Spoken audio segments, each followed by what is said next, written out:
On Sport Unlocked, we're going stateside, taking you inside reporting on one of the most astonishing sporting successes of all time. All hail the Queen of Queens. Emma Raducanu is the US Open champion. What awaits the 18-year-old on and off the court, we'll hear from the sports agent Jo Tung and a reporter who interviewed her at Flushing Meadows, Sky's Martyn Kelner. She also talks to us from the US about the darker side of sport. I don't want another young gymnast, Olympic athlete, or any individual to experience the horror that I and hundreds of others have endured. The harrowing Capitol Hill testimony of Simone Biles on the sexual abuse she and other Olympic champion gymnasts suffered, and how they were failed by the FBI.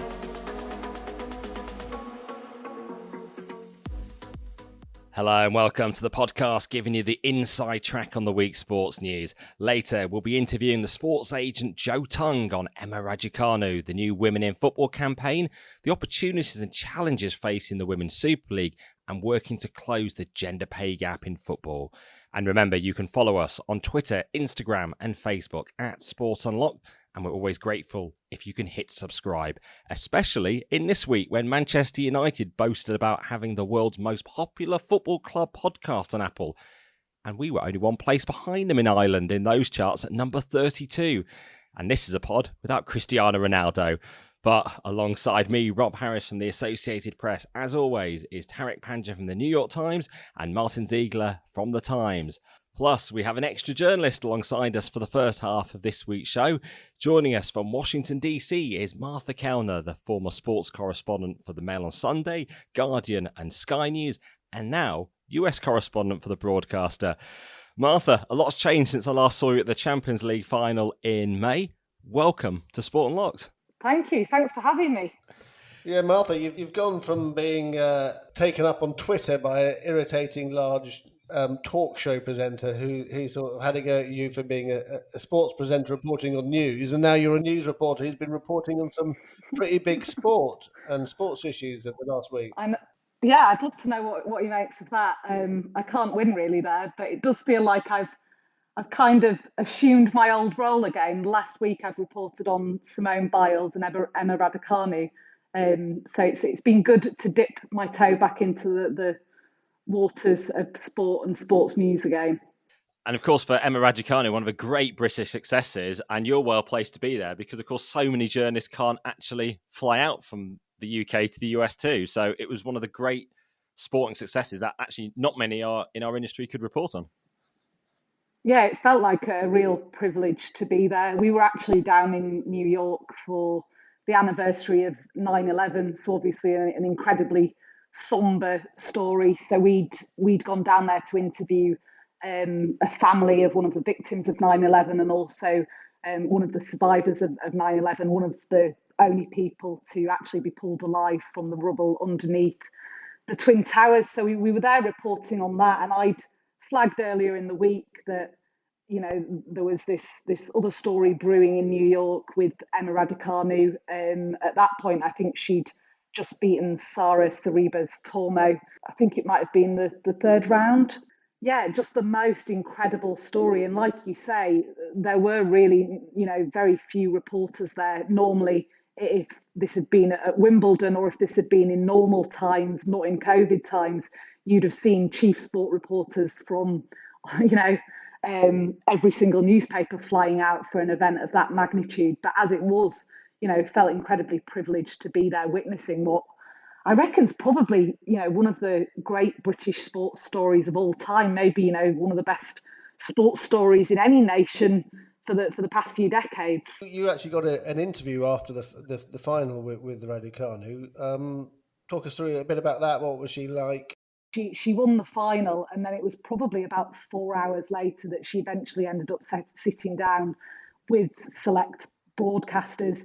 In between times, she disappeared into the bowels of Arthur Ashe Stadium. We wondered where she'd gone. I think the panic as a journalist at one of those events is that the winner, decides they actually want this moment for themselves, that they don't want to talk to the media, that they just want to go off and celebrate with their team. And I think certainly when Naomi Osaka won, the same thing happened with her. She did her media obligations, but she didn't want to do anything extra. So the worry was that had happened. And then A couple of hours later, Emma Raducanu emerged to the frantic flashing of cameras outside, and she'd transformed. She'd changed out of her tennis gear, showered clearly. She had a hair and makeup lady in tow, and she was wearing that outfit that we saw on the front pages of all the newspapers the next day, that black Chanel dress with her hair done, her makeup done, posing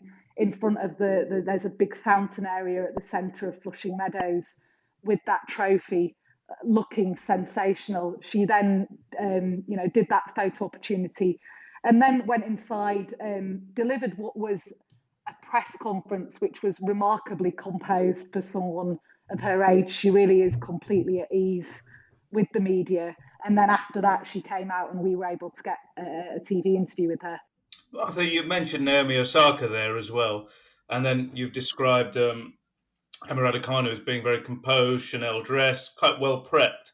We've had obviously the issues around Naomi Osaka and her kind of difficulty in dealing with the press, and you've kind of painted a picture of a completely different character here. Is that could you see this kind of very big difference? Someone who's going to be very much open to whatever life throws at her in the case of Emma Raducanu versus someone perhaps more shy and introverted like Naomi Osaka? Yeah, it's difficult to say what she'll be like and how she'll handle this media attention because it's come so suddenly, hasn't it? Like, almost overnight, she's gone from attending her sixth form prom at a golf club in Bromley to being on the front pages of all the papers, attending the Met Gala in New York.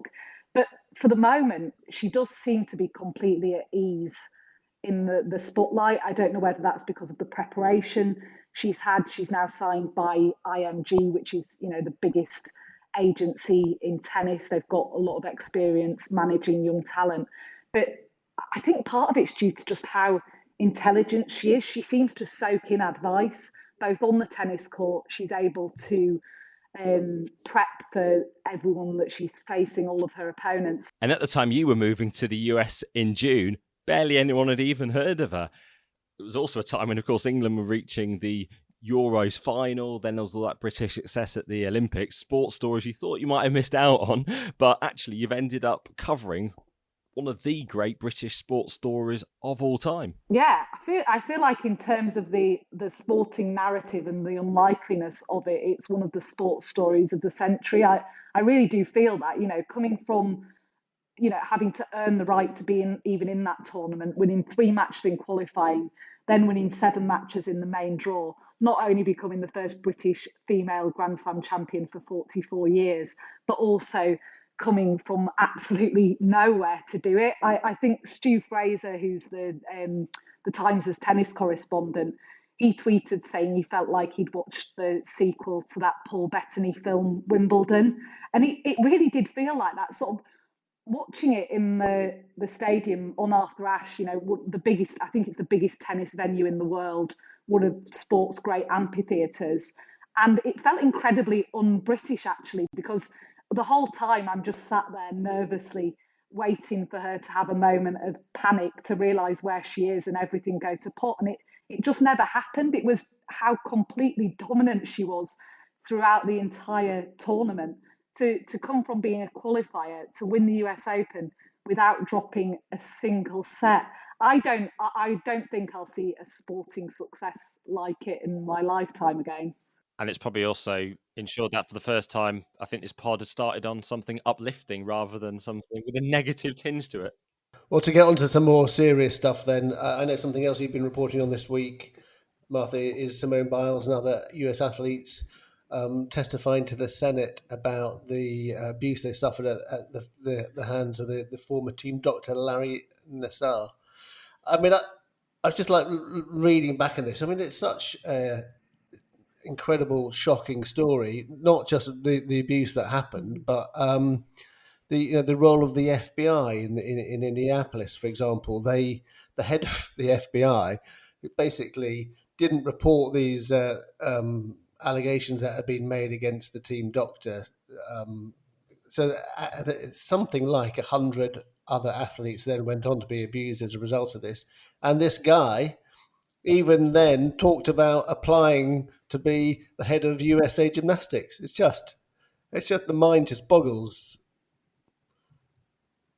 Every time I hear something new about this story, I'm shocked. And I have to say, the report that came out in July about the FBI's role in this investigation into Larry Nassar, and it's not just a major sort of sport and Olympic story, it's one of the biggest sex abuse scandals in US history. And the fact that the FBI played such a negligent role in this is horrifying. You know, these women reported their abuse to FBI officers. Not only did they minimize the abuse that these women suffered, but they took months to even record the reports. Michaela Maroney, one of the other gymnasts, Olympic champion at London 2012, she started crying before the hearing had even begun and as she was giving her opening statement. And she'd actually reported the abuse, and the FBI officer had falsified the statement that she'd given to him. I mean, the level of betrayal that these women, girls who have now become women, have suffered, not only from Larry Nassar, but also the double, triple betrayal from USA Gymnastics and from the FBI is horrific. And how brave of them to sit there yesterday and tell their story yet again to senators inside that hearing. And we can take a listen now to some of what Simone Biles said in her opening statement. I don't want another young gymnast, Olympic athlete, or any individual to experience the horror that I and hundreds of others have endured before, during, and continuing to this day in the wake of the Larry Nassar abuse. To be clear, take your time. To be clear, I blame Larry Nassar, and I also blame an entire system that enabled and perpetrated his abuse. USA Gymnastics and the United States Olympic and Paralympic Committee knew that I was abused by their official team doctor long before I was ever made aware of their knowledge. In May of 2015, Rhonda Fayan, the former head of USA Gymnastics women's program, was told by my friend and teammate, Maggie Nichols, that she suspected I, too, was a victim. I didn't understand the magnitude of what all was happening until the Indianapolis Star published its article in the fall of 2016 entitled, Former USA Gymnastics Doctor Accused of Abuse. Harrowing testimony there from Simone Biles, and we also heard from another Olympic gold medalist, Ali Raisman, who went on to make a plea for accountability and spoke of the trauma being sexually abused by former team doctor Larry Nassar and the failings of the law enforcement authorities. I remember sitting there with the FBI agent and him trying to convince me that it wasn't that bad. And it's taken me years of therapy to realize that my abuse was bad, that it does matter. And so I think it's really important to also have education and prevention in the sport as well. I don't see these organizations doing enough to have every single staff member, every single athlete, every single parent, guardian, every single person that walks into a gym, I believe, should be educated to prevent and recognize emotional, physical, sexual, mental abuse, everything in between, because if we don't have an investigation and we don't have education and prevention, then this problem and this nightmare is going to keep happening over and over again. We have grimly got used to sports bodies covering up scandals, be it doping or indeed sexual abuse, but in this case, it's the law enforcement, it's the FBI who we should be able to rely on if they do receive evidence of wrongdoing to fully investigate it, and that just hasn't happened. And Martha, you've also covered the scandals in British gymnastics as well. Yeah, and this, I mean, this obviously goes, the British gymnastics scandal was mainly, although not solely, focused on physical and emotional abuse. This scandal is about is about that physical and emotional abuse, and perhaps how that then allowed Larry Nassar, a paedophile, to be able to be such a prolific abuser. And a lot of that was because he was enabled by the systems around him, by USA Gymnastics, but like you say, also by the FBI. And I think one of the reasons that these four women, it's Simone Biles, Ali Raisman, Maggie Nichols and Michaela Maroney, who appeared in front of the Senate hearing, one of the reasons they wanted to do that, they said, was to expose the role in the FBI in this, because if you have world-beating gymnasts, household names here in America, who are not believed by the FBI, then what is it like for those ordinary, in inverted commas, girls, women, young boys who are victims of sexual abuse? How do they ever expect to have a voice? I mean, some of the stuff that the FBI said to these women, and there was an FBI officer who wasn't mentioned by name in the hearing, but Michaela Maroney, her testimony was, for me, the most powerful of all. She detailed in quite a horrific way, quite an arresting way, the abuse by Larry Nassar. You know, she mentions being naked and him laying on top of her, molesting her. And she says, you know, I told the FBI this. I told them that the very first time I met Larry Nassar, he told me to wear shorts and no underwear, because that way he could work on me properly. She says, I told them this, and that needs to be known, because when she finished giving her statement to the FBI back in 2015, the officer then turned to her and said, "Is that all?" I mean, the idea that that would be the reaction to a young woman laying this abuse out in such a forthright manner is incredible. And that was at the point that, you know, she started to cry, and it's awful what they've been through, but I think they hope that it can change the way that the state here views sexual abuse and the way it treats survivors who are speaking out. And those survivors are seeking a $425 million settlement from USA Gymnastics, an organisation which did go into bankruptcy. As for Larry Nassar, he pleaded guilty in 2017 to sexual abuse charges and is currently in prison. Yeah, he's serving essentially a life sentence. But this hearing was not so much about Larry Nassar and his crimes. It was more about holding those that enabled him to account. Do you get a sense that there's a cultural issue here within the FBI rather than this? Obviously, this is so high profile because of who these victims are. I mean, some of the most well-known athletes in the United States, if not the world, when it comes to Simone Biles. But you see it not just in the US as well, about women being believed. That's the thing that sort of screams out the page here. Women and girls, and maybe other victims of sexual assault. Just the fact that you have to actually get yourself to a place where you can speak about something so horrific to a stranger, which is essentially what an FBI or any kind of policeman is. You recount something that is so horrific and then not be believed. That's just horrifying, isn't it?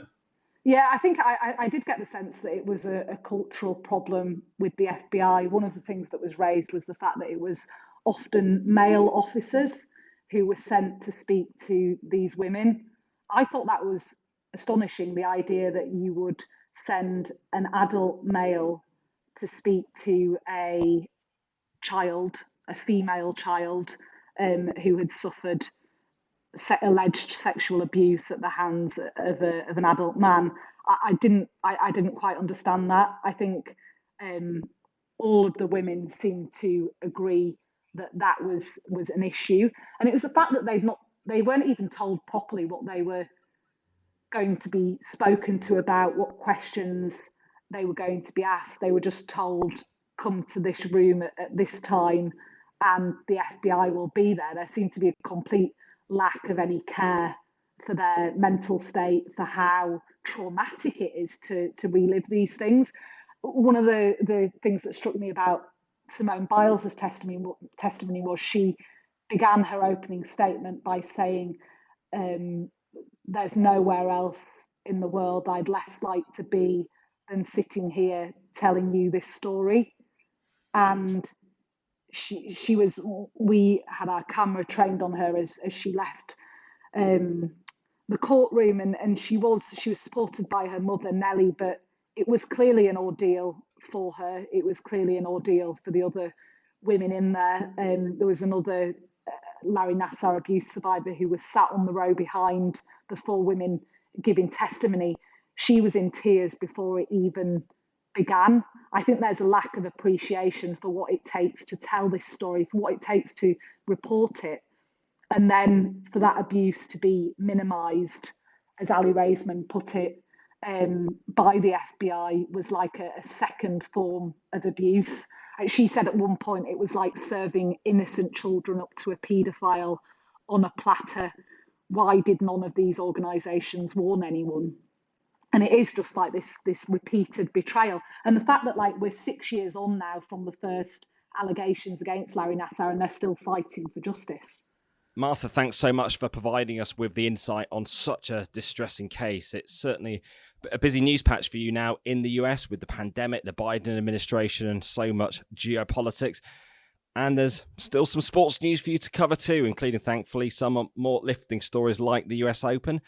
Hopefully, we'll get to see you back in London soon. But for now, thanks for joining us on Sport Unlocked from Washington, DC.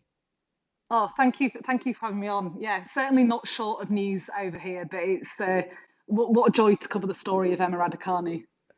Well, Martha's surely got somewhere more important to be, like the White House or somewhere in Washington, so we'll also spare her from talking about the World Cup inspection tour of the US that's been taking place to try to find venues for the 2026 tournament this week. Well, FIFA's minds have been even further beyond 2026 this week, as they have accelerated the push to get biennial World Cups in future. Well, it's a chance now to touch on how data can be used to support a case or not. We've got a press release land on Thursday from FIFA in which they announced in the headline, majority of fans favour more frequent men's FIFA World Cups - global survey. Tariq, what was missing from that information provided, initially at least, and was only buried? Yeah, what was missing from the press release, Rob, was the actual data. There was no numbers, which we got a few hours later, and they revealed the picture was a bit more complicated than they had suggested, right? Yeah, when you looked at the data, yes, they could say that 55% of people did support World Cups more frequent than now, but the biggest number overall was 45%, showing that there was backing for a World Cup staying at every 4 years. In fact, only 30% of people backed a World Cup going every 2 years. And of course, there are many caveats on this data. The fact it's just a handful of countries worldwide where polling's taking place, in some cases fewer than 1,000 people in that country, and the whole global population, only 15,000 people polled by YouGov, and questions over how scientific it is in terms of the sample sizes and the people chosen, aren't there, in terms of just how we should report this data and whether it meets certain standards from news organisations to even report. Yeah, to me, again, it just sort of highlights the fact this is as much a political battle as it is a concerted effort to come to a correct decision for the world's most popular sport. This reminds me of elections we've had around the world recently, or on issues. Each side is going to try and play the numbers that make its position look strongest. So what I was trying to do was search around for all the original data from this polling, which we routinely do get, say, when it's a poll in the UK on election sentiment. And I went on the YouGov website, and searching around on the Friday then, I found YouGov themselves only last week had done their own polling on a biennial World Cup in the UK. And what it showed was actually 64% of people either somewhat oppose or strongly oppose a World Cup every 2 years. It was, in fact, it was 40% strongly opposing a World Cup every 2 years, and only 21% of people either strongly supported or somewhat supported a biennial World Cup. And this was across all age groups where there was opposition to a World Cup taking place every 2 years. What's interesting with that as well, Rob, is that those numbers, that poll, that seems to have come out after the big PR push, after all the articles, after Arsene Wenger's chats with the media, etc. That's where they are now.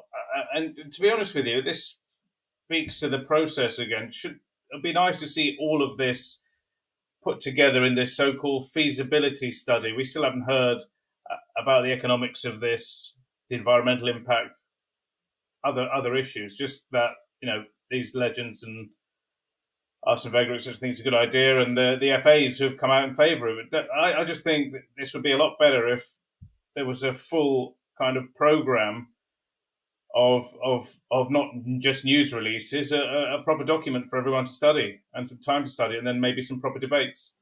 And then when the actual news releases, create questions over the content of them. And very often the focus is on the PR departments themselves, but surely when it's this magnitude of announcement, it's right from high up in the organisation that leads to this sort of announcement going out. But if you're going to put a press release out about polling and data, and the original press release doesn't actually contain a single percentage or number, something immediately strikes your mind as being amiss, and it raises those suspicions and questions in a process that we've already got some questions and suspicions about the legitimacy of how wide this consultation process even is, and when it already seems to have a predetermined conclusion. Yeah, I mean, it's the giving ammunition to their arguments, and there's going to be sooner or later there's going to be one massive showdown, and we'll see what emerges from it. But as we mentioned on the pod last week, we got this South America and Europe saying that they could possibly boycott a 2-yearly World Cup. So what comes out of that? Is it something else? Is it a global nations league, perhaps? Of course, Gianni Infantino is behind the creation of the original UEFA Nations League when he was UEFA General Secretary, but he's facing opposition in Europe to his biennial World Cup plans. On Friday, we actually had opposition for the first time from some major European nations themselves, separate from the UEFA criticism. We heard from both Germany and Portugal, who are against plans for the World Cup every 2 years. We heard the German FA saying that concerns about clashes with the women's tournaments because these Arsene Wenger plans would effectively lead to a men's tournament being every year, either a World Cup or a continental championship. And the Germans are concerned about marginalising the women's game. Also, they highlight potential injuries as well, the workload on players. The Portuguese FA saying that actually amongst the 10 reasons they're against it is the saturation of football already at the moment and just the non-existent consultation, as they call it. And just as two leading European FAs speak out against FIFA's plans, particularly the impact on the women's game, the Women in Football organisation this week has launched a new campaign, Get Onside. It's all about trying to ensure greater equality and make sure there's a level playing field for women and girls in football. Take a listen.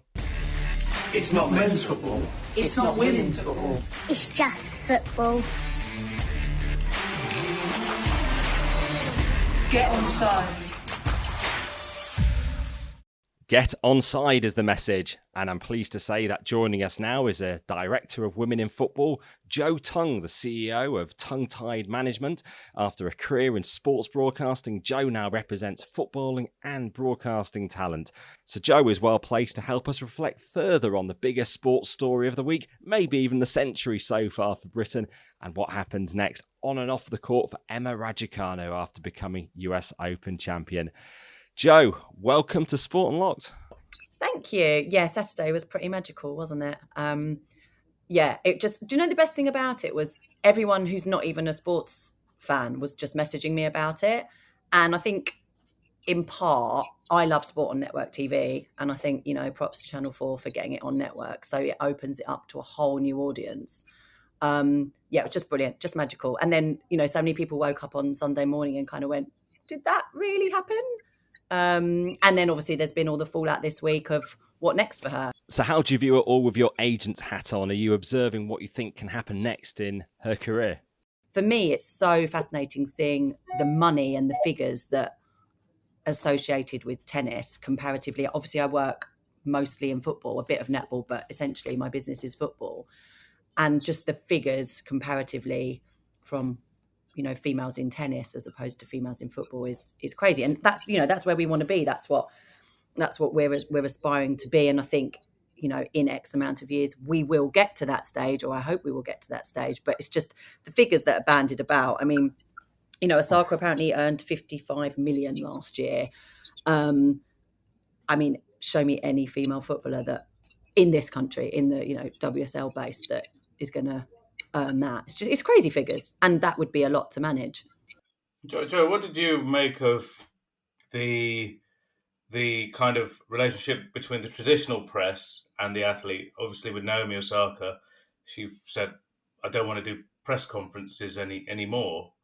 I guess for those of us, some have been doing it a couple of decades, it's quite jarring when the athlete says that. But do you think, we're dinosaurs now, and the time is for the athletes are in control? They should choose what they want to do. They play tennis, and if they want to be on the cover of Vogue and not talk to newspaper journalists, is that okay, or is there? Were you surprised when you heard that? I guess it's up to the individual athlete and the sport, and whether they feel they need what we'll call the traditional press. I mentioned earlier about being pleased that the tennis was on network TV. I'm quite, I still read newspapers. I still watch network TV. So I understand, I wouldn't say the power of the press, but the importance of the press. But I do think, again, you have to move with the times. And, why are we set in a press conference? Why is it set up that way? Do we need to rethink that? Is there a better way of doing it? And that's up to the authorities to discuss with their players, isn't it? As a wider point, so that we don't come to this crunch point where, as we saw with Naomi, it came to that friction and that crunch point where she said, "Look, I just don't want to do this. I don't feel comfortable with it." We do it that way because it's the quickest way for an athlete to speak to a breadth of journalists. I presume that's why we do it that way. Is there a better way of doing it? Possibly. Look at what the FA have done with welcoming the press into St George's Park, and the players coming into like the sort of individual tents. Now that was all COVID forced, but actually it worked really well. And you got that personal time with the player, and you built that relationship. So I think it's maybe something that the tennis authorities need to look at. I absolutely wouldn't put it at the floor of the athletes. And it was quite interesting because I was actually in St George's Park too, and it did feel less adversarial. The fact just sitting on park benches, sitting outside, restricted numbers, rather than sort of absolute masses crowding round. Because actually, some players, athletes, particularly if you're 18 years old, will suddenly find it intimidating for any 18-year-old. Imagine putting an 18-year-old, anyone, straight in front of a huge press conference. Yeah, it's always an interesting thing at Wimbledon, actually. I noticed because a lot of papers send news reporters as well as sports reporters, that you get this situation with players which they're not probably used to, where suddenly they're not just being asked about, why did they did 10 double faults or whatever. They're going to be asked. They're suddenly asked things about, is it true you eat blue cheese for breakfast, and really like sort of fairly trivial and filling the news agenda rather than the sports agenda. If you want those news journalists to cover your sport, you are going to have to face the odd annoying question, or that might seem a little bit out of, we can't have it all our own way, is what I'm saying. And that's interesting because actually there are some in the industry who demand things like copy approval. They get a bit of a bad name actually in the world of sort of comms as well. I'd love copy approval, but would I might as well just write the thing myself then. It's always quite interesting to see what some, I'm so biased about all my clients. I think they're all fantastic. They've all got, great things to say, which is why I work with them. But it actually is really interesting to see how journalists view them or how journalists find them. Hopefully all around it's about fairness and trust. I mean, one of the issues particularly with Naomi and a lot of players now is mental health. I mean, have you noticed in the last few years, your clients in particular asking for more help in terms of seeking advice or going to see psychologists? And that can be whether dealing with pressures playing or the media attention, social media, and that can affect your broadcast clients too, who obviously, unlike in a way never before in the sort of 10 years ago, are suddenly subjected to minute criticism. And obviously, that's something that could be quite intimidating, particularly if you're on air at the time as well, and as well as for athletes. This exactly that. And funnily enough, I know we're going to talk about the Women in Football new campaign, but part of the reason that we did our campaign is we did a new study of our members, and we've got 5,000 members. And part of what came up in the membership survey was that 1 in 3 of our members have suffered social media abuse, and that includes, so that's obviously women who work in football, including players, coaches, managers, officials, club people working at clubs, etc., etc. And it is an issue. And as there is more and more attention on the sport, and I'm talking about women's football here, I've had it in men's football for, the 20 years that I've worked in men's football. But as women's football has grown, they are getting more attention. And with that attention comes more abuse, unfortunately. And that will affect their mental health because they are not used to it. And I think there's also, I think for women, there's so much about visualization and what we look like, and that is also thrown into the mix for like the mental health issue and also abuse and attention. So it's kind of almost more complex for women sports stars, I think. And it is something we're super conscious of here, and it's something that we've done a lot of work on with clients. What do you think about these platforms, Facebook, Twitter? Are they doing enough? I would have said they weren't doing enough, and then we had an incident the other week where we'd actually tweeted something on our social media account about one of our clients, and we'd said it was a quote. He was on MasterChef, right? So, and he'd been told that his cooking was rubbish, and we used an emoji, and basically we got barred from Twitter, so we got suspended from Twitter. So I've obviously kind of said, this is ridiculous. I was making a joke I was quoting from MasterChef about one of my clients, and we called him rubbish, and we put an emoji. But actually it had come up in the new Twitter kind of algorithm search where the words rubbish with this said emoji had decided that this was abusive. But I mean, it of course it seemed ridiculous because the amount of racist abuse or, sexual abuse that I've just mentioned that does go down on Twitter. I thought this was horrific. But actually, in hindsight, I did speak to Twitter that evening, and I said, I'll take it on board. I don't mind being suspended for 24 hours if you're going to be consistent with that and pick up every tweet that has, the word rubbish and certain emoji. That's fine, but they've got to be consistent with it. And look, it's time and investment and money on their point, which I think it needs to be a priority for them. Jo, what was the word in the emoji? We said this was rubbish. It was a quote. So it's something, this was rubbish. And I think it was the monkey emoji with the hands over the eyes. And it was about Dion Dublin. So we've got a new Secretary of State for Culture, Media and Sport in the UK now, Nadine Dorries. It's interesting that she in 2012, she tweeted that the BBC would prefer to show American football with no UK input than air any women's sport, even though 52% of the population are women. So that was 2012. I mean, things have changed a lot since then, haven't they? It's incredible, really. I mean, I did a panel with Barbara Slater, who's the head of BBC Sport, maybe 3 years ago at the Edinburgh TV Festival. And my main bugbear with women's football was that we couldn't watch it anywhere on network TV. So the only accessible free-to-air women's football was on at midnight on a Sunday on the highlights, the women's football show, which is a highlights show for half an hour, which my clients present. So I'm very supportive, it's a great show. But how many people are watching network TV, especially young women, that, that's the people we're trying to inspire here, and, young football fans, effectively. How many people are watching women's football at midnight on a Sunday? So that was my bugbear. And her point that she made to me on that was because it doesn't look like a great sporting spectacle, because the crowds are quite low.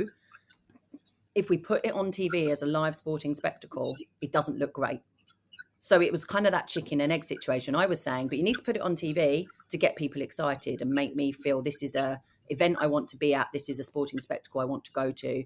And she was saying, but we can't put it on because it actually visually, it doesn't look that great and you haven't got the crowds. So Obviously, that's changed now, and with the new Sky and BBC deal, which is the most exciting thing I think that's happened in women's football in a long, long time, probably since we went professional, actually. 1.5 million people watched it last weekend. That's brilliant. That's where we need to be at. That's going to get the sponsors in. I was fairly disappointed because I went to the opening weekend I did Arsenal-Chelsea, and then this weekend I did Chelsea-Everton. And the Arsenal-Chelsea game was at the Emirates, and there was only 8,000 people there. And I kind of sat there and went, this is a really missed opportunity. It was on Sky. It was live on Sky, and the highlights were on the Beeb. But they only got 8,000 people through the door, and it was £6 a ticket. So that, to me, is a kind of missed opportunity, I think. And then we see places like Manchester United where they don't even hit retweet on their main @Man United account to even promote the women's team, which is very jarring. And just an absolutely missed opportunity, I think. And that's about, the club as a whole have to be across the comms. The club as a whole have to be committed. And again, a lot of that is, we bang on about leadership. And I'm particularly strong on, I want more females in the boardroom. So again, I'll Get On Side campaign, I think 78% of our members said we want more diversity in boardrooms. If you have more diversity in boardrooms, you are going to have a more successful business, but also you're going to have people with interests across the board in football and across the board in the football industry. So I personally believe that if you have a more diverse boardroom, we're not going to miss opportunities like promoting everything that's going on in our club. Joe, is it fair to say that one of the biggest challenges for women's football is that if you look at the viewing figures, the majority of people who watch women's football, the Women's Super League, are men? The only reason I would say is we have to appeal to a female audience is to grow our audience, because we might be missing out on 50% of the population. So yes, very important. But then maybe seeing, like if you look at the women's football coverage and what Sky and BBC have done very, very well is they have got the knowledge in. They haven't gone with young influencers that don't understand the game and are just in it for the, this is the new thing on the street. They've actually gone, right, who's been working in this game for X amount of years? Who knows this? Who are we going to learn from? So, your Sky team and your BBC team, you've got the likes of Jackie Oatley, Caroline Barker, Laura Bassett, Rachel Branfinis, Alex Scott, Gabby Logan, Kelly Summers. Like, we've got some great names, but great broadcasters, but they know the game. So if I'm turning on the telly as a woman and I'm seeing someone that looks like me presenting, I'm probably more inclined to watch it, I would say. One pundit not mentioning there, Emma Hayes, who's probably one of the most adored people, perhaps on social media through the Euros as well. And perhaps what struck me about her is just the level of research that she does in tactically into the games. And are we seeing a bit of a tipping point here changing where perhaps there are some blokes, some ex-players as pundits who have been sort of coasting for years and thought they could just get away with sort of general bland analysis and now being sort of pushed aside and they realise actually it's about knowledge. Emma's a professional. She loves football. She is a football genius. We've got in my office here, we have a tactics board here. So every time Emma's in, she can't talk to me, just talk to me. The tactics board literally, so we've had to buy one for the office now because she'd get frustrated when she was trying to talk to me about something and I didn't have a tactics. So we ended up with literally apples and pears one week, and it was from the fruit bowl because it was ridiculous. So we've now purchased a tactics board for when Emma is in the building. But yeah, she lots of people, it's so funny, lots of people have sort of said to me since the summer when Emma was a pundit for ITV on the Euros, wow, isn't she amazing? Isn't this brilliant? Wow, it's a woman. Look how much she knows about football. I've worked with Emma for over 10 years. So this came as no surprise to me. I was just like, give her the platform, she'll fly. Yes, to be good on that platform, she has to do her research. She has to be, able to communicate that research. She's a football manager. That's what they do. They research and then they have to communicate their plan to the team. So for Emma, she's just almost doing on TV what she's doing in her day job. But I agree with you. I think there was a good few years where pundits would maybe retire or just turn up. Football managers would turn up to a show and would go, right, what am I talking about today? You can't get away with that anymore. There's too much scrutiny on them. Did she get rewarded as well as she should be? Because you've got basically in these tournaments, you get these big names, as they were, and then you have someone like Emma, who maybe people don't know. What would the pay be similar? Did you get rewarded for all that effort, for all the work she did, or is it you're in the industry? You might be able to sort of paint the picture for us of how that part of it works. Our females get paid the same as our males, so all my clients would be paid the same. And that's probably been that we had it. So Eniola Aluko was the first female pundit in 2014, and that took us 2 years to make that happen. And then so she was on Match of the Day 2 Extra on 2014. And we had a client on another network who was on the network for maybe a year when I realised that some other pundits on the network were getting paid more. And in fairness to said broadcaster, we challenged it and we got back pay because they realised, I think, actually, yes, it wasn't fair. But I mean, it's annoying it took someone to question it. But in our experience, and certainly in this office, they can't get away with it, because how can you can't ask me for said client and say, well, this is the fee, and then ask me for said client and say, well, this is the fee, really. Because generally everybody is all our clients that are on TV have played internationally. Everybody's played in either the Men's Premier League or the Women's Super League. So everybody in theory is on a level, maybe not a level profile-wise, but in terms of sporting talent and what they've achieved in their sporting careers, I would say they're on a level. So broadcasters need to pay as such. And to a T, I think we're pretty much there. Could you give us an idea of what the pay is like for women footballers? You represent them.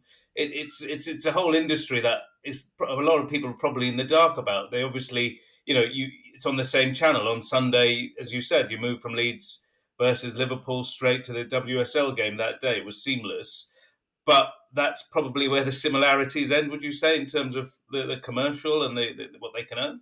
Absolutely, and it's insane, the difference. Well, so between men and women, obviously the wages, it's not comparable. But even within the league, you've got to remember you've got teams in the Premier League who have a budget of, I don't know, 5 million. Say there's a women's team that has a budget of 5 million, but you'll also have a team like Birmingham, like Reading, like maybe Brighton. I mean, Brighton have invested heavily in their training facilities. They've got this amazing new facility. But in terms of budget, or West Ham, they can't afford to play. There's just no budget there. So it's no point me going, well, X player needs to be paid this amount. It's not there in the budget. And unless the men's side are going to go, we are going to throw 25 million at this, and it's a loss leader. They're never in a million years going to make 25 million pounds back. It's a complete loss leader. It's not feasible for me to say, you need to pay my player X. So, I mean, I think the wages are low. I think you'd be shocked. I'm not going to talk figures. I think you'd be shocked at how much some of them earn. But it is a living, it's a wage, which, again, we didn't have until a few years ago. It's a decent wage. It's okay. But there is a massive gap. And that is a lot between the top four and the rest. And that's in two-part investment from the men's club and the men's side, and a bit of kind of Champions League.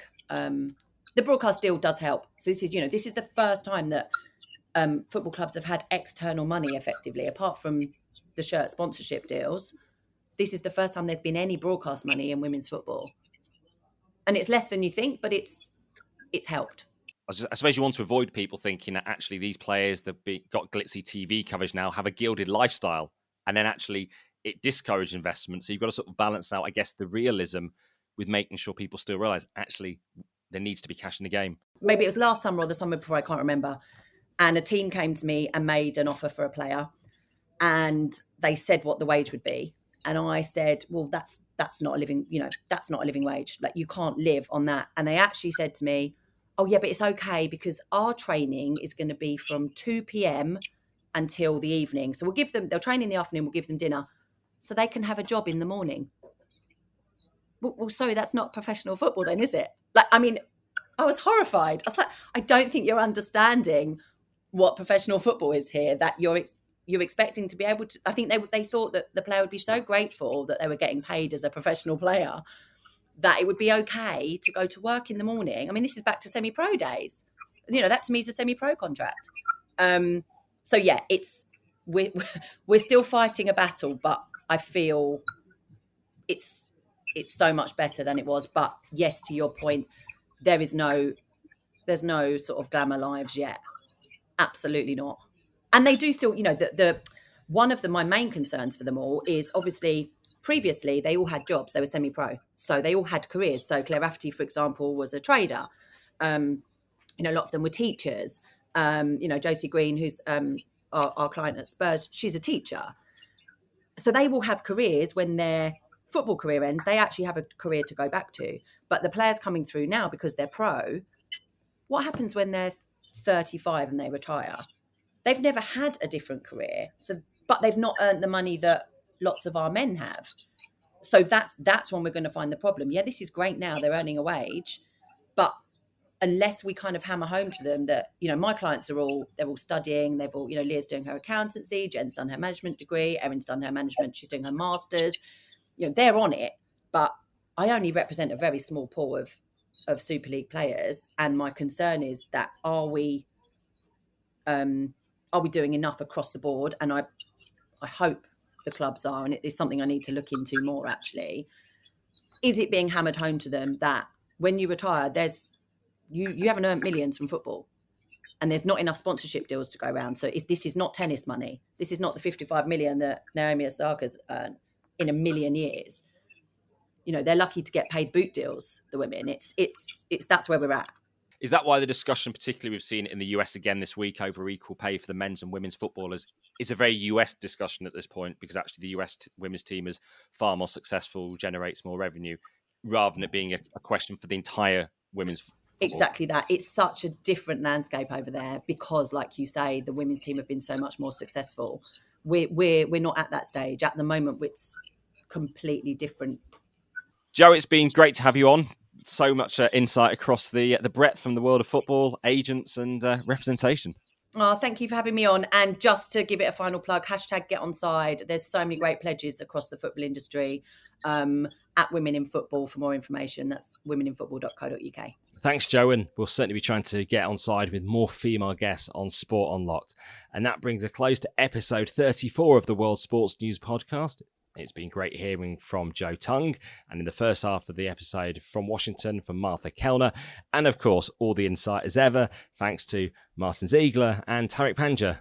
Nice to be with you again, guys. Nice to speak to Martha all the way from Washington. Yeah, it's been great actually having Martha and Jo on, and look forward to catching up with you guys next week. Thanks, guys, and thank you everyone for listening. That's all from me, Rob Harris, and if you've got any feedback, you can of course message us at Sport Unlocked on Twitter, Facebook and Instagram. Goodbye for now.